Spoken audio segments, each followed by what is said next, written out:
Hello and अस्सलाम वालेकुम। कैसे हैं आप सब? उम्मीद करते हैं कि आप सब खूब मज़े में होंगे, खैर खैरियत से होंगे। तो आज की ये वीडियो बहुत ही स्पेशल है। आज हम आपको दिखाने जा रहे हैं कि एक बिहारी दस्तरखान पे क्या पेश किया जाता है मेहमानों के सामने। तो सबसे पहले हम शुरुआत करेंगे मीठे से, और मीठे में जो सबसे फेमस है वो है माकुती। और यहाँ हमने लिया है 1 कप मूंग का दाल। ये घर का तैयार किया हुआ मूंग का दाल है और ये हमारी बाजी के ससुराल से आया है। इसका टेस्ट बहुत मज़े का होता है, इतना सोंधापन होता है इसमें। तो हमने 1 कप दाल को अच्छे से धो लिया। आप चाहें तो इसे थोड़ी देर पहले भिगो के रख सकते हैं। हमारे पास इतना टाइम नहीं था, इसीलिए हमने इसे फटाफट से कुकर में डाल के और इसे दूध डालकर बॉईल करना है तब तक जब तक कि ये अच्छे से गल जाए। अच्छा, ये घर की बनाई हुई दाल है तो ये थोड़ा सा टाइम लेती है। अगर आप मार्केट वाली यूज़ करेंगे तो वो बहुत आसानी से 2 सीटी में बहुत अच्छा गल जाएगी, लेकिन ये घर की दाल को गलाने में थोड़ा सा टाइम लगता है, मगर इसका टेस्ट बहुत ज़बरदस्त होता है। तो यहाँ हमने इसमें डाल दिया है थोड़ा सा दूध और इसे 3 से 4 सीटी लगाकर हम फिर बीच में चेक कर लेंगे कि ये गला है कि नहीं। अब यहाँ इसमें हमने 5-6 सीटी लगा दी है। अब इसका ढक्कन खोलकर हम चेक करेंगे कि दाल कैसी गली है। अगर ये अच्छे से नहीं गलेगी तो आप 1 आध सीटी और लगा सकते हैं, लेकिन यहाँ हमारे काम के लायक ये दाल गल चुकी है, क्योंकि इसे हमें फिर से ग्राइंड करना है। तो अगर हल्की सी कसर उसमें बाकी भी रहेगी तो कोई दिक्कत है नहीं। ठीक है, यहाँ देखिए इसने दूध को भी कितना सोख कर लिया है। अगर मार्केट वाली दाल होती तो ये कंडीशन इसका बिल्कुल नहीं होता, वो कम सोख करती है। अब यहाँ हम क्या करेंगे, एक मिक्सर का जार लेंगे, उसमें ये सारे दाल को ट्रांसफ़र करेंगे और इसे बिल्कुल फ़ाइन पेस्ट बना लेना है। अच्छा, ये ड्राई है, आप चाहें तो इसमें दूध ऐड करके इस तरीके से बिल्कुल इसका फ़ाइन पेस्ट रेडी कर लेना है। देखिए बिल्कुल इस तरीके से, इसमें दाल खड़े खड़े नहीं होने चाहिए थे। अब हम आते हैं माकुती की चावल की तरफ। ये वही पुलाव का फेमस चावल है जिसे हम बिरन फूल कहते हैं। खीर बनाइए, माकुती, फिरनी, इसका ज़बरदस्त बनता है। हमने यहाँ पे हाफ़ कप चावल लिया है, उसे सोख करके थोड़ी देर के लिए छोड़ दिया था। उसके बाद इसे इस तरीके से ग्राइंड कर लेना है। ना बहुत मोटा होना चाहिए, ना बिल्कुल पाउडर्ड होना चाहिए। उसके बाद हमने लिया है 1 लीटर दूध, इसे अच्छे से बॉईल करके हम चूल्हे से नीचे उतार लेंगे। उसके बाद इसमें थोड़ा थोड़ा वो चावल का पाउडर हम ऐड करेंगे और इसे मिक्स करेंगे। फिरनी या माकुती आप कभी भी बना रहे हैं, आपको उबलते दूध में या चूल्हे पे चढ़े हुए दूध में चावल का पाउडर ऐड नहीं करना है। इससे उसमें लम्स बन जाएंगे और वो फिर बहुत मुश्किल होगा और वो ढंग से फिर मिलेगा नहीं, मिक्स होना ही नहीं है उसे। इसलिए आपको इस बात का ख़ास ख्याल रखना है। यहाँ हमने थोड़ा थोड़ा करके चावल का पाउडर ऐड किया है और इसे इस तरीके से मिक्स करते जाएंगे। जब चावल का पाउडर पूरी तरीके से मिक्स हो जाए फिर हम इसे वापस चूल्हे पे चढ़ाएंगे और आगे का प्रोसेस उसके बाद स्टार्ट होगा। लेकिन पहले इस बात को, ये बहुत इंपॉर्टेंट स्टेप है। यहाँ देखिए अब हमने इसे चूल्हे पे चढ़ा दिया है। अब आपको अपने बाइसेप्स बनाने हैं। बिल्कुल आपको चम्मच चलाते हुए बिल्कुल नहीं रोकना है जब तक इसमें उबाल ना आ जाए। आपको कंटिन्यू चम्मच चलाते रहना है, नहीं तो ये चावल का आटा है और ये दूध के साथ जब उबलने लगता है तो इसे कंटिन्यू चलाना पड़ता है, नहीं तो फिर इसमें लम्स बन जाएंगे। इस बात का एहतियात रखें। बाकी चीज़ें बहुत सिंपल है, बहुत ईजी हैं।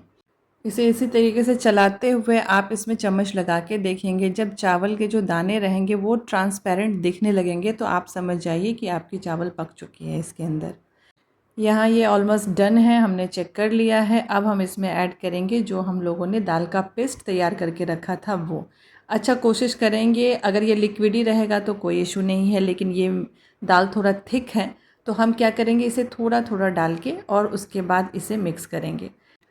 कुछ बहुत छोटे छोटे स्टेप्स होते हैं जिसे आप फॉलो करेंगे तो आपकी चीज़ें ख़राब भी नहीं होंगी और आपको मेहनत भी कम करनी पड़ेगी। माकुती में ये बहुत इंपॉर्टेंट स्टेप होता है। लम्स बनने का सबसे ज़्यादा चांस होता है, माकुती हो गई या फिरनी हो गई, ये दोनों में। तो आपको इस बात का ध्यान देना है। आपको कोई भी चीज़ ग्रेजुअली ऐड करना है, चावल को कभी भी उबलते दूध में ऐड नहीं करना है चूल्हे पे चढ़ा के। यहाँ हमने दाल को अच्छे से मिक्स कर दिया है, दाल इसमें पक चुका था। अब हम इसमें ऐड कर रहे हैं कंडेंस्ड मिल्क। अच्छा, आप चाहें तो इसके अंदर चीनी ऐड कर सकते हैं, फिर उसके साथ आप खोया ऐड कर दीजिए तो इसका टेस्ट ज़्यादा रिच होगा। कंडेंस मिल्क डालने से ये दोनों चीज़ की कमी थोड़ी ज़्यादा पूरी कर देता है, तो इसीलिए हम इसमें कंडेंस मिल्क यूज़ कर सकते हैं। अब ऐसा नहीं है कंडेंस मिल्क नहीं है तो आप माकुती नहीं बनाएंगे, कोई बहाना नहीं चलेगा। आपको माकुती बनाना है, आप चीनी से भी बना सकते हैं। इसके बाद हम इसमें ऐड करेंगे इलायची का पाउडर, जो कि बहुत इम्पॉर्टेंट है। इससे वो अरोमा आएगा, वो फ्लेवर आएगा। और इसे खूब अच्छे से मिक्स करेंगे। इसको मिक्स करके अच्छा, आपको इस चीज़ का भी ध्यान रखना है कि इसमें दाल और चावल जब एक साथ पकना स्टार्ट होती है तो इसके नीचे लगने का चांस बहुत ज़्यादा होता है। तो उस टाइम पे भी आपको कंटिन्यू इसे चलाते रहना है। अब कोई भी चीज़ अगर आप अच्छी चाहते हैं तो थोड़ा एफ़र्ट तो आपको लगाना ही होगा। तो ये देखिए हमारी ज़बरदस्ती माकुती बन के रेडी है। बिल्कुल, अब हम इसे क्या करेंगे, डिश आउट कर लेंगे। अच्छा, इसे गर्मा गर्म भी जिस भी डिश में आप चाहें निकाल सकते हैं, क्योंकि ठंडी होने के बाद ये थिक हो जाती है और फिर ये इतनी प्रेजेंटेबल नहीं लगती है अगर आप उस टाइम पे इसे डायरेक्ट निकाल के किसी को सर्व करें। तो बेहतर ये है कि आप इसे गर्मा गर्म जिस भी बाउल में आपको निकालना है उसमें निकालें। उसके ऊपर से थोड़े काजू, थोड़े किशमिश, जो कि बहुत ही कॉमन चीज़ है जो जिससे ये डेकोरेट की जाती है। अच्छा, ये ऊपर से डालने का एक और मकसद है, बहुत लोगों को पसंद नहीं आता है, तो जिनको पसंद नहीं है वो बस ऊपर से इसे हटा दें। बाकी चीज़ें तो बिल्कुल प्लेन है, सिंपल हैं। तो ये एक बहुत बड़ा रीज़न है। अगर आप इसके अंदर ऐड कर देंगे तो जिनको नहीं पसंद है मजबूरन उन्हें खाना पड़ेगा और उतने शौक़ से नहीं खाते। तो इसलिए इस बात का ख़ास ख्याल रखें। तो बस इसे हम ऊपर से ऐड करेंगे। अमूमन ये ऐसे ही सर्व किया जाता है। तो ज़बरदस्त सी हमारी माकुती बन के रेडी है। अगर आप इसके लुक को और इन्हेंस करना चाहते हैं तो आप क्या करेंगे, इसमें थोड़ा सा येलो फूड कलर ऐड कर देंगे, जिससे ये थोड़ी पीली पीली लगेगी, बहुत खूबसूरत लगेगी देखने में। मगर क्या ज़रूरत है अलग से फूड कलर ऐड करने का, जब ये ऐसे ही टेस्ट में लाजवाब लगती है। ऑप्शनल है, आप चाहें ऐड कर सकते हैं, चाहे तो नहीं ऐड कर सकते हैं। यहाँ देखिए गार्निशिंग के लिए हमने कुछ किशमिश लिए हैं और ये काजू, बस इसके 2 पार्ट कर देने हैं। और कोई भी माकुती या फिरनी बिल्कुल ऐसे ही गार्निश की जाती है, जो इसका बिल्कुल सिंपल और ऑथेंटिक तरीका है। आपको भी बिल्कुल वैसे ही कर देना है। बस ऊपर से 1 काजू, 2 किशमिश एक बाउल में जाएगा। किसी भी चॉपिंग कटिंग की आपको कोई ज़रूरत नहीं है। चीज़ें जितनी सिंपल हों आपके लिए उतनी ईजी होंगी। तो बस देख लीजिए, अपनी ज़िंदगी को आसान बनाइए। ज़्यादा कॉम्प्लिकेट करने की इसे ज़रूरत है नहीं। बस यहाँ 2-2 किशमिश हमने ऐड कर दिए हैं और हमारा ज़बरदस्त था माकुती गार्निश हो चुका है। आप चाहें तो इसे ऐसे एज़ इट इज़ सर्व कर सकते हैं और चाहें तो इसे फ्रिज में थोड़ी देर के लिए ठंडा होने के लिए रख दें, उसके बाद निकालें और खाने के बाद सर्व करें। अब हम आ जाते हैं अपने मटन की तरफ। तो आज का मेन्यू हमने आपको नहीं बताया था। आज का मेन्यू पुलाव, गोश्त और माकुती। बस ये जो सबसे कॉमन चीज़ है, जो बिहार में सबसे ज़्यादा बनाई जाती हैं। यह हमने ले लिया है एक कुकर, उसमें डाला है थोड़ा सा तेल, थोड़े से खड़े गरम मसाले और इसमें स्लाइस्ड अनियन। रिंग्स वाले कटे हुए अलग हैं, ये स्लाइस्ड हैं। इसे पहले हम ऐड करेंगे और इसे थोड़ा सा लाइट ब्राउन करेंगे, अच्छे से चलाएंगे। उसके बाद हम इसमें डालेंगे 1 केजी मटन।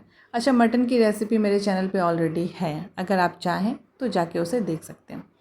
अब यहाँ गया, इसके अंदर मटन डालेंगे, थोड़ा सा इसे चलाएंगे। उसके बाद इसमें डालेंगे हम सारे मसाले। कहते हैं ना, सारी खुदाई एक तरफ और जोरू का भाई एक तरफ। मटन के साथ बिल्कुल वही कंडीशन है। आप देखिए, कोई भी आइटम बना लीजिए, चिकन बना लीजिए, लेकिन मटन में जो बात है वो किसी और चीज़ में नहीं है। और भुने मटन का तो टेस्ट हो क्या कहने। अब हम इसमें ऐड करते हैं 1 चम्मच लहसुन का पेस्ट, 1 चम्मच अदरक का पेस्ट और इसे अच्छे से मिक्स करेंगे। उसके बाद इसमें जाएगा सारा प्याज की क्वांटिटी अच्छी खासी जाती है क्योंकि ग्रेवी इसी से बनता है। तो प्याज डालें अच्छे से। उसके बाद इसमें सारे पाउडर्ड मसाले ऐड हो जाएंगे, जिसमें है नमक, हल्दी पाउडर, लाल मिर्च का पाउडर, ज़ीरा और काली मिर्च का पाउडर, धनिया का पाउडर, थोड़ा सा हम लोगों ने इसमें कश्मीरी लाल मिर्च भी ऐड किया था। बस और कुछ नहीं डालना है। और इसे धीमे धीमे ताव पे ढक्कन से ढक के हम इसे पकाएंगे तो बाद में इसकी भुनाई के लिए इसे रेडी करेंगे। धीमे ताव पे पकाने का मकसद ये है कि आपका प्याज बहुत अच्छे से गल जाएगा। आपके पास टाइम हो तो आप धीमे ताव पे पका लें। अगर आपके पास टाइम नहीं है तो आप क्या करें, इस स्टेज पे आपको पानी नहीं डालना है। आप क्या करेंगे, इसे 2 सीटी लगा देंगे। बस इसी स्टेज पे ढक्कन को बंद करना है और बस 2 सीटी लगा देना है। उसके बाद जब इसका प्रेशर रिलीज़ हो जाए तो इसे फिर से ढक्कन खोल के हम इसकी भुनाई करना स्टार्ट कर देंगे। इससे क्या होगा, प्याज भी गल जाएगी और आपका टाइम भी बचेगा। ट्रिक बता दिया ना हम, अब इसे ज़रूर अप्लाई कीजिएगा। अब यहाँ देखिए, हमने यहाँ 2 सीटी नहीं लगाया है, आप चाहें तो लगा सकते हैं। इसकी भुनाई हम ऐसे ही करेंगे, थोड़े थोड़े देर पे इसे मिक्स करते जाएंगे, फिर ढक्कन से ढक देंगे और ये प्रोसेस चलता रहेगा तब तक जब तक हमारा मटन भुन के लाल नहीं हो जाता है। अच्छा, इसमें आपको बिल्कुल पानी ऐड करने की ज़रूरत नहीं है। गोश्त का अपना पानी होता है, प्याज का अपना पानी होता है और ये रिलीज़ जब करती है तो आपको अलग से पानी ऐड करने की ज़रूरत नहीं पड़ती है। इसी में इसकी भुनाई बहुत अच्छे से हो जाएगी। और ये देखिए ज़बरदस्त हमारा मटन भुन के रेडी है। और इस स्टेज पे जो आप खाएंगे ना, कसम खुदा की जवाब नहीं है इसका। अब हम क्या करेंगे, इसकी भुनाई अच्छे से हो चुकी है। अब हम इसमें ऐड करेंगे पानी और इसे 3 से 4 सीटी आने तक हम पकने देंगे। अगर आपने पहले 2 सीटी लगा के इसकी भुनाई की है तो आप सीटी कम लगाएंगे। हमने यहाँ नहीं किया है, ऐसा कुछ भी नहीं किया है, इसलिए हम इसे 4 सीटी तक पकाएंगे। उसके बाद आप चेक कर लें एक बार ढक्कन खोल के, गोश्त गला है कि नहीं। नहीं गला होगा दोबारा से सीटी लगा दें। अब ये देखिए ढक्कन खुलने के बाद खूबसूरती देखिए। अब बताइए किसका दिल नहीं करेगा इस मटन को खाने का। चलिए, बिहारी दस्तरखान की दूसरी रेसिपी तो रेडी हो चुकी है। अब हम चलते हैं लास्ट और फाइनल रेसिपी की तरफ, जो है हमारा पुलाव, बिहारी पुलाव। अच्छा, दिल्ली में एक इस नाम से पुलाव वाले हैं जो बिल्कुल वो बिहार वाले चावल की पुलाव देते हैं, बिल्कुल घर जैसा टेस्ट होता है। बिरयानी बहुत बाद की चीज़ है। बिहार में शुरू से पुलाव गोश्त का ही राज रहा है और अभी तक है। जैसे मेरे घर में अब्बा को बिरयानी बिल्कुल नहीं पसंद है, उनको अगर खाना है स्पेशल कुछ भी तो उनको पुलाव गोश्त ही पसंद है। तो चलिए अब चलते हैं पुलाव की तैयारी की तरफ। यहाँ हमने अपने वो बिरनफुल चावल ले ली हैं खुशबूदार से। उसके बाद हम इसे अच्छे से वॉश कर लेंगे और आधे घंटे पहले इसे सोक कर लेंगे। सोक करने के लिए आपको पानी में डिप करके नहीं रखना है, आपको इसे एक जाली में डाल के और फिर इसे सोक करने के लिए छोड़ देना है। इससे होता है कि चावल भुरभुरी हो जाती है और उसका पुलाव बहुत अच्छा बनता है। यहाँ हमने पतीले में घी डाला है, आपको पुलाव घी में ही बनाना है। ऑयल उस स्टेज पे डालिए अगर आपको घी पसंद नहीं हो तो, नहीं तो इसके साथ कोई रिस्क नहीं लेना है। आप आराम से इसे घी में बनाइए, इसका टेस्ट ज़बरदस्त बनता है। और बाकी जितने भी खड़े गरम मसाले हैं वो आप इसमें ऐड कर दीजिए। उसके बाद इसमें चावल ऐड कीजिए और इसकी थोड़ी सी भुनाई कीजिए। जब चावल भुन जाए तो हम इसमें ऐड करेंगे 1 चम्मच अदरक का पेस्ट, 1 चम्मच लहसुन का पेस्ट और 1 से 1.5 चम्मच हम इसमें ऐड करेंगे नमक और इसे अच्छे से मिक्स करेंगे और इसे ढक के हाई फ्लेम पे चढ़ाएंगे।